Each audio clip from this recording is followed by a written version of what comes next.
But for now, let's turn our monitors to the White House. The Trump administration continues to drastically change the U.S. immigration system during his first 100 days in office.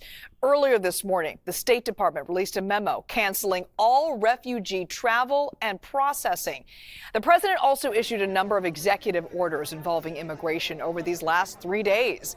Those orders include ending birthright citizenship, declaring a national emergency at the border, and designating cartels as terrorist organizations. Attorneys general in more than 20 states have already filed lawsuits to stop Trump from ending birthright citizenship. So let's bring in CBS News Chief White House correspondent Nancy Cordes for more on all this. Nancy, can you walk us through what we've learned from this memo and what it means for the refugee process? I mean, these people are in limbo now.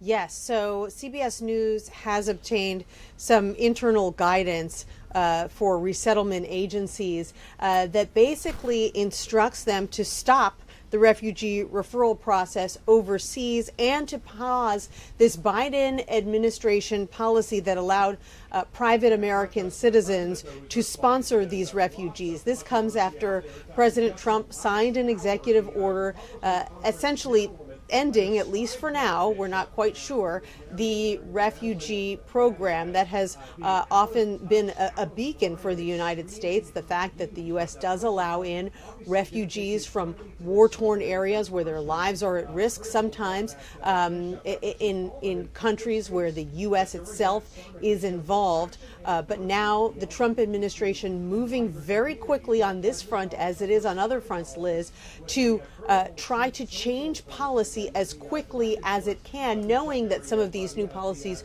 could face legal challenges. They could be forced by any number of federal judges to pause what they are doing, and so they want to get as much done as possible before they hit any legal roadblocks. Yeah, and some of these orders are already facing some legal pushback.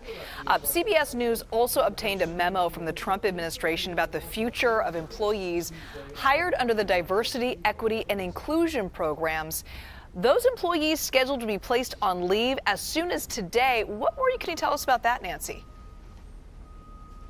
Right. So this is a memo also obtained by CBS News first last night that instructs the heads of every federal agency and department, Liz, to inform federal employees in their agencies by 5 o'clock today that if they work in a DEI office or a DEI program anywhere in the federal government, they are going to be put on paid administrative leave starting immediately, and that those offices, those programs throughout the federal government are going to be shut down. So the question is exactly how many workers work in these federal programs. We haven't been able to get a clear number.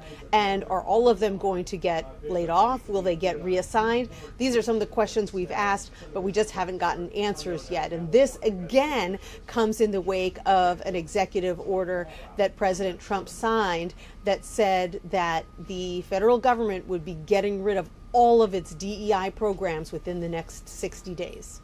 And Nancy, the Trump administration also ordered all federal health agencies to pause all external communications. What does that mean, and what do those communications include, and who's affected by this?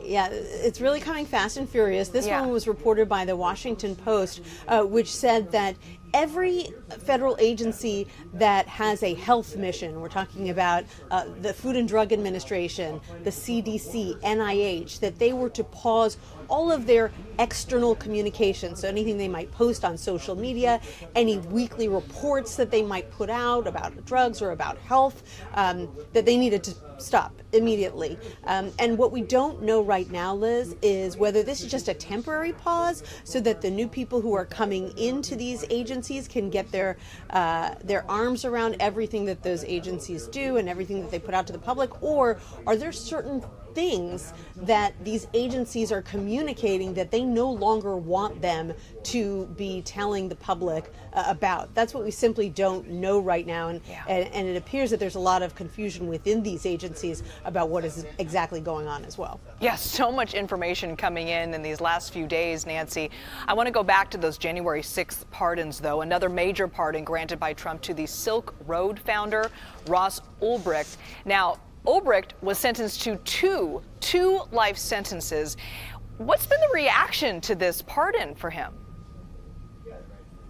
Well, lots of jubilation among big crypto fans and among libertarians who felt that Ulbricht was kind of a scapegoat and that he didn't deserve the very harsh prison sentence that he got for creating this underground online marketplace that was eventually used to sell drugs and other contraband. But he was an early adopter of Bitcoin. People could use Bitcoin on his marketplace. That made him quite popular among early crypto advocates. And during the campaign, Donald Trump kind of picked up this cause as well and said that one of the first things that he would do would be to pardon Ulbricht. And so he has now made good on that promise, and it's certainly winning a lot of applause from those in the crypto community who were so supportive of him, even as it raises some eyebrows on the left. New headlines coming out every single day. Nancy Cordes, thank you so much for helping us make sense of all of these things. We'll see you tomorrow.